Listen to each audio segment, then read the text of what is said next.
ജെയ്ഷെ മുഹമ്മദ് ഭീകര സംഘടന രാജ്യമൊട്ടാകെ ആസൂത്രണം ചെയ്ത സ്ഫോടന പരമ്പരയാണ് ഇന്ത്യൻ ഏജൻസികൾ തകർത്തതെന്ന് മാധ്യമങ്ങൾ റിപ്പോർട്ട് ചെയ്തു. വ്യാപക സ്ഫോടനം ആസൂത്രണം ചെയ്യുന്നതിനിടയിൽ ഡൽഹി സ്ഫോടനം യാദർച്ഛികമായി സംഭവിച്ചതാണെന്നും ഗൂഢാലോചന ഹരിയാനയിൽ നടന്നു എന്നും ആദ്യ റൗണ്ട് അന്വേഷണങ്ങൾ സൂചിപ്പിക്കുന്നു. പാകിസ്ഥാനാണ് ഇതിന് പുറകിലെന്നും വ്യക്തമായി.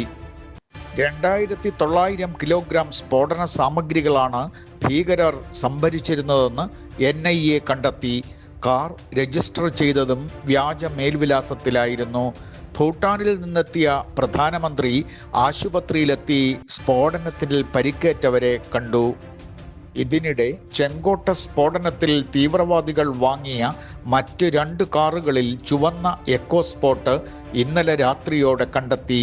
ഫരീദാബാദ് പോലീസാണ് കാർ കണ്ടെത്തിയത്. ഇന്ത്യക്ക് ഏർപ്പെടുത്തിയ 50% ഇരട്ട ചുങ്കം മാറ്റുമെന്നും ഇന്ത്യയുമായി വ്യാപാര കരാർ ഉടൻ ഉണ്ടാകുമെന്നും US പ്രസിഡന്റ് ഡൊണാൾഡ് ട്രംപ് ആവർത്തിച്ചു. 5 വട്ടം ഇരു രാഷ്ട്രങ്ങളുമായുള്ള ചർച്ച നടന്നു കഴിഞ്ഞുവെന്നും ട്രംപ് പറഞ്ഞു. പോലീസ്, CBI, സൈബർ എന്നിങ്ങനെ ഏജൻസികളുടെ പേര് പറഞ്ഞു വരുന്ന വീഡിയോ, ഓഡിയോ കോളുകളും വാട്സപ്പ് ഉൾപ്പെടെ ഉള്ളവയിൽ ലിങ്ക് വ്യക്തമാക്കി വരുന്ന സന്ദേശങ്ങളും എടുക്കുകയോ തുറക്കുകയോ ചെയ്യരുതെന്ന് കേന്ദ്ര പബ്ലിക് റിലേഷൻ മന്ത്രാലയം ഓർമ്മിപ്പിച്ചു. തട്ടിപ്പ് വീണ്ടും തുടരുന്ന സാഹചര്യത്തിലാണ് ഈ മുന്നറിയിപ്പ്.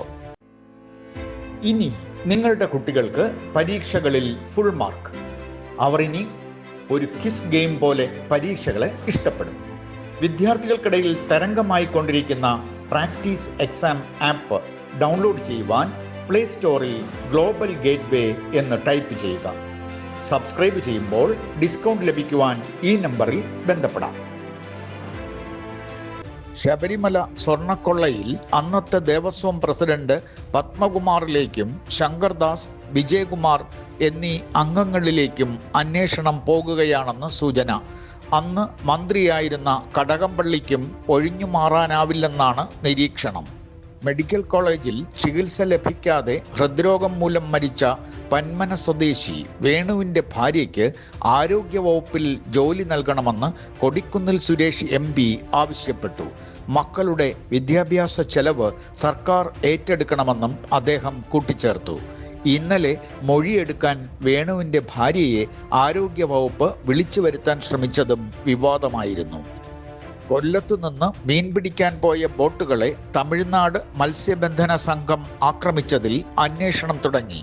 ബോട്ടുകൾക്ക് ലക്ഷക്കണക്കിന് രൂപയുടെ നാശനഷ്ടമുണ്ടായതായി മലയാളി തൊഴിലാളികൾ പറഞ്ഞു. കോട്ടയത്ത് അതിക്രൂരമായി ഭാര്യയെ തല്ലിച്ചതച്ച ജയൻ എന്നയാളെ കണ്ടെത്താൻ പോലീസ് തിരച്ചിൽ ഊർജിതമാക്കി. 3 മക്കളെയും ഭാര്യ രമ്യയെയും ഇയാൾ നിരന്തരം മർദ്ദിച്ചിരുന്നുവെന്നാണ് നാട്ടുകാർ മാധ്യമങ്ങളോട് പറഞ്ഞത്.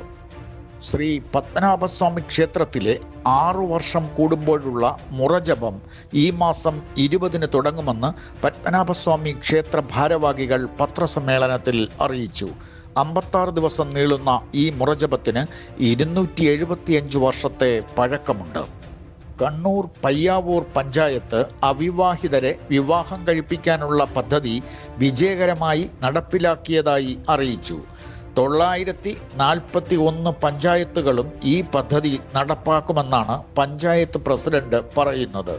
എന്നാൽ തട്ടിപ്പെന്ന് കോൺഗ്രസ് ഉൾപ്പെടുന്ന പ്രതിപക്ഷം ആരോപിച്ചു. വാർത്തകൾ ഇതുവരെ ഇവിടെ പൂർണ്ണമാകുന്നു. കൂടുതൽ വാർത്തകളുമായി വീണ്ടും കാണാം. നമസ്കാരം.